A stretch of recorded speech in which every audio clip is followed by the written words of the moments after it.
SIMFLOW gives us the possibility to use parameters. They can be defined in the parameters panel and subsequently used in other places in the software to set up a simulation.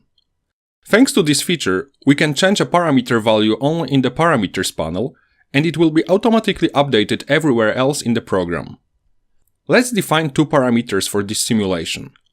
The first is velocity magnitude at the inlet to the catalytic converter, U, and it's equal to 20 meters per second. Once we have defined this parameter, we can go to the boundary conditions panel, and if velocity inlet boundary condition is assigned to the inlet boundary, we can type U instead of typing the velocity magnitude. The second parameter we are going to define in the parameters panel is the radius of the inlet pipe. We can easily measure the radius using the measure distance tool and simply create a parameter R and type its value, that is 3 meters. If we want to find out whether the flow will be laminar or turbulent, we can also calculate the Reynolds number. So, the next parameter we are going to create is RE, that stands for Reynolds, and its value will be calculated using the following formula. 2 times R, that is the inlet pipe diameter, times U, and now we have to multiply this whole expression by the fluid density and then divide it by the fluid dynamic viscosity. We don't have to remember fluid properties, and we can directly import them by clicking on the Select Material Property button and choosing from the list of thermodynamic properties.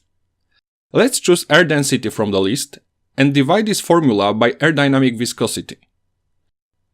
If we now press Enter, the Reynolds number will be calculated and its value will be displayed in the table. Another interesting application of parameters is the possibility to define spatially non-uniform boundary conditions. SIMFLOW has some predefined parameters for spatial coordinates, x, y, and z. If we want to define a non-uniform velocity profile at the inlet to the converter, we can use these parameters to do so. If we move to the boundary conditions panel and choose the fixed value boundary condition for velocity, we can type the following formula to define velocity in the x direction for the inlet boundary.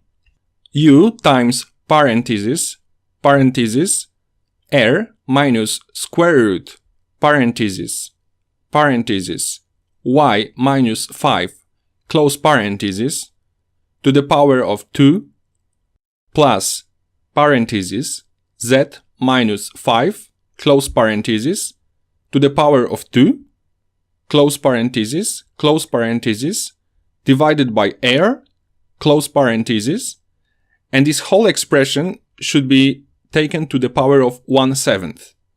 This is just an example, and any other expression can be used to define a non-uniform boundary condition.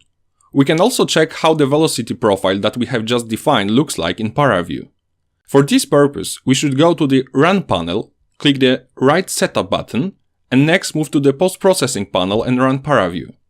After accepting the default settings by clicking Apply, we can choose U from the list to display velocity contour on the catalytic converter.